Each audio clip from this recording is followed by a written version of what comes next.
Driving through Los Angeles in an open-top sports car is the ultimate California dream.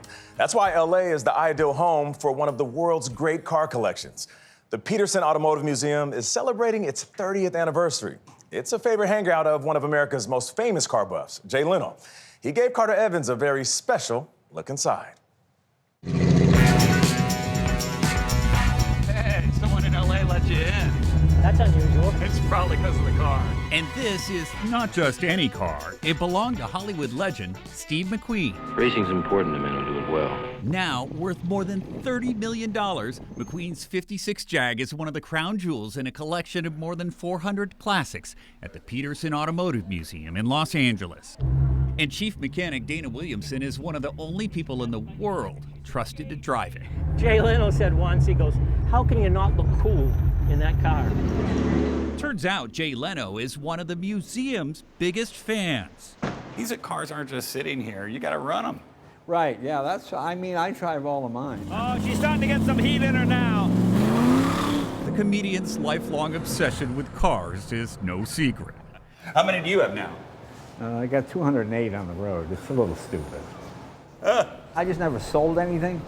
I'm what you would have called a hoarder in the old days. Okay. But when they go up in value, well, now you're a collector. And Leno says the Petersen collection outshines them all.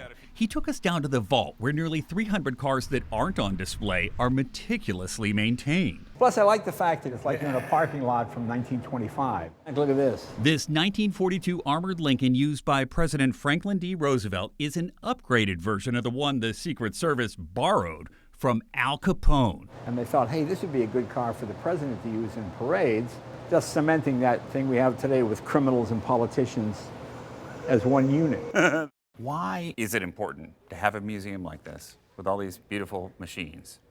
Well, I think all museums are important. Cars now combine art and culture. It's now seen as kinetic artwork. It's just as pretty going down the road as it is parked.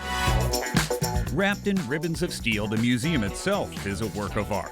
It was founded in 1994 by Robert E. Petersen, a publishing giant who helped shape American car culture. He was the editor and owner of Hot Rod magazine, which when I was growing up was about as big as a magazine could get. Today, the museum contains one of the largest and most prestigious automotive collections in the world. And the fact it's only 3 miles from my house, it's fantastic. Leno hangs around here quite a bit these days, swapping old car stories with executive director Terry Cargis. You know, I used to work at a Ford dealership, and I got fired unjustly when I was 16. And I wrote a letter to Henry Ford, and I sent it to everybody on the board of directors. My boss, Ben Restuccia, said he got a call from Ford. He said, "I don't know who you know at Ford, but I want your job back." So I got my job back. This room houses the Petersens' crown jewels. This Bugatti's a work of art. My favorite car in the collection. It was a wedding gift to the Prince of Persia.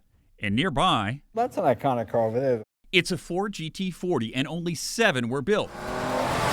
It won the 24 Hours of Le Mans race, the famous victory retold in Ford versus Ferrari. A lot of pride for a lot of Americans because it beat Ferrari, it beat the best. Most of the Petersens exhibits are borrowed or donated cars, like this Rolls-Royce, given to the museum by the widow of legendary film director John Frankenheimer. It must be a source of pride to have your car in the Oh yeah, Petersen. well you know, I get a lot of cars and people go, "Would you take my car?"